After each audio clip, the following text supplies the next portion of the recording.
Hello students, चलिए शुरू करते हैं हिंदी पाठमाला सृष्टि। हम लोगों ने पाठ 2 लाल बहादुर शास्त्री पढ़ना शुरू किया था। हम आज पढ़ेंगे पेज नंबर 12।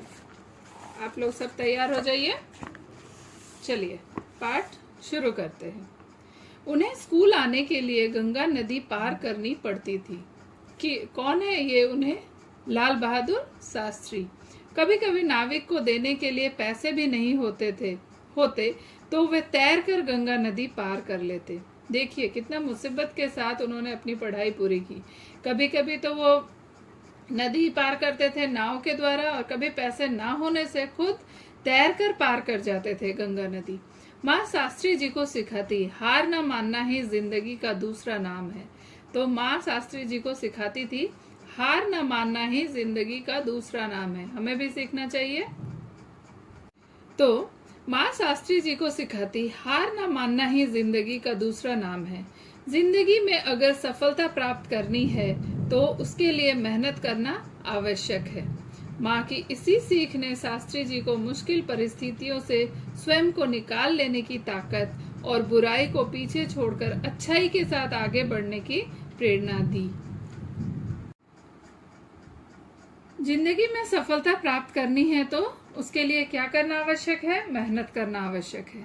तो हमारे जिंदगी में अगर हम चाहते हैं कि हम ऊंचाई तक पहुंचे तो उसके लिए हमें कड़ी मेहनत करनी पड़ेगी। मेहनत से जी नहीं चुराना है। मुश्किल परिस्थितियां भी अगर आए तो उनसे भी हमें आगे निकलना है, उनका भी सामना करना है। ठीक है। एक बार की बात है, कक्षा में गुरुजी ने अंग्रेजी भाषा का पाठ पढ़ाने के बाद बच्चों को गृह कार्य होमवर्क दिया और कहा, कल सभी लोग अपनी अपनी रैपिड रीडर लाना। रैपिड रीडर किताब। मैं हर बच्चे की उस किताब का निरीक्षण करूंगा और जो विद्यार्थी यह किताब लेकर नहीं आएगा उसे सजा भी दूंगा। तो शिक्षक अंग्रेजी की कक्षा के बाद, पाठ पढ़ाने के बाद बच्चों को यह बोले कि कल रैपिड रीडर की किताब लेकर के उपस्थित होना है और जो यह किताब लेकर नहीं आएगा उसे वे सजा देंगे। शिक्षक की बात सुनकर शास्त्री जी उदास हो गए क्योंकि उनके पास रैपिड रीडर नहीं थी। और शिक्षक की यह बात सुनकर शास्त्री जी बहुत उदास हुए। क्यों उदास हुए? क्योंकि उनके पास रैपिड रीडर किताब नहीं थी। उनका एक सहपाठी था गोलू। सहपाठी दोस्त, साथ पढ़ने वाला, क्लासमेट्स। ओके। गोलू जिसने उत्सुक होकर उदासी का कारण पूछा। तो उनका एक दोस्त, उनका एक सहपाठी गोलू उनसे पूछा कि तुम उदास क्यों हो? गोलू ने कहा, मित्र तुम्हें किस प्रकार की मदद चाहिए? फिर पूछा कि तुम्हें किस प्रकार की मदद चाहिए? मैं जरूर तुम्हारी सहायता करूंगा। शास्त्री जी की उदासी कुछ कम हुई और आशा की किरण दिखाई देने लगी। तब शास्त्री जी थोड़ा उनकी उदासी कम हुई। ठीक है। उन्होंने कहा, तुम मुझे अपनी किताब एक दिन के लिए दे दो, मैं कल लौटा दूंगा। अगर तुम भूल गए तो? गोलू डरते डरते बोला। फिर क्या हुआ? शास्त्री जी ने गोलू से पूछा कि गोलू, क्या तुम मुझे अपनी किताब एक दिन के लिए दोगे?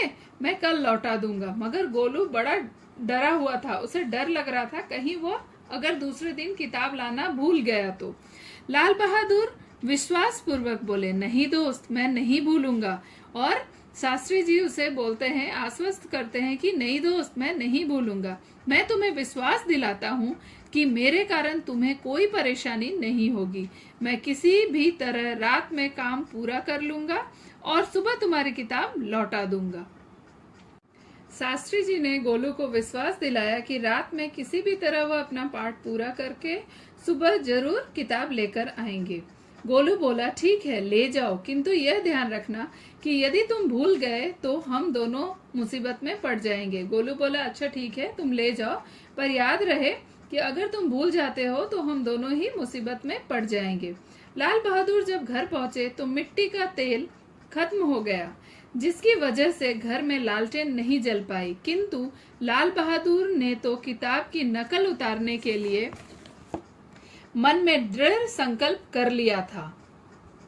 शास्त्री जी ने किताब की नकल उतारने के लिए दृढ़ संकल्प कर लिया था। दृढ़ संकल्प, पक्का इरादा कर लिया था।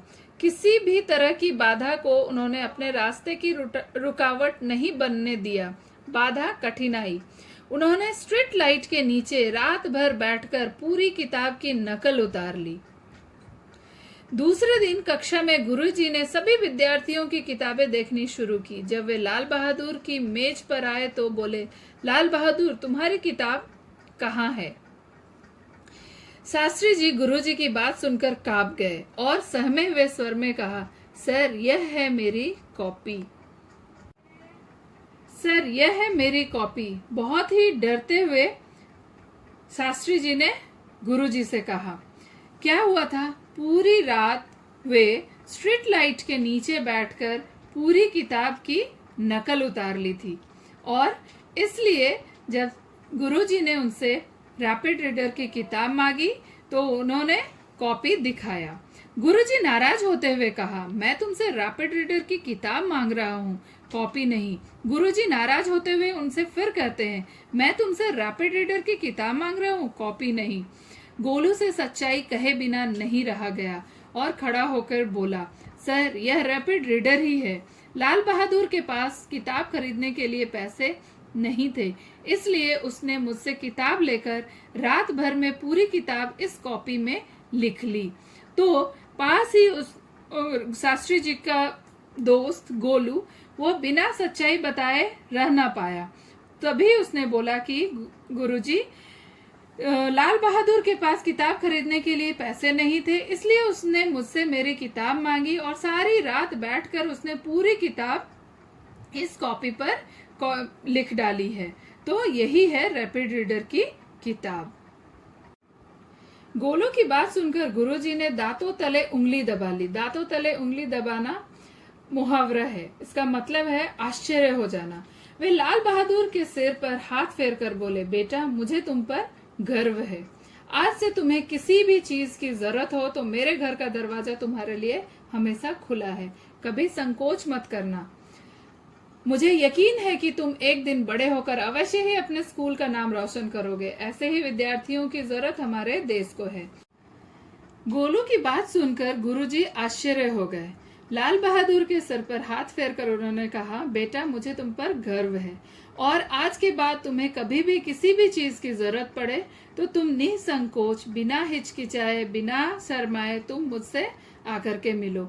मुझे पता है तुम बड़े होकर एक दिन हमारे विद्यालय का नाम जरूर रोशन करोगे। तो बच्चों, आज हम लोगों ने यहाँ तक पढ़ा। आप पाठ को फिर से पढ़िए। जो भी नए शब्द आए हैं उन्हें अच्छे से लिख कर प्रैक्टिस कीजिए। हम लोग आगे नेक्स्ट वीडियो में पढ़ेंगे। तब तक अपना ध्यान रखिए। धन्यवाद।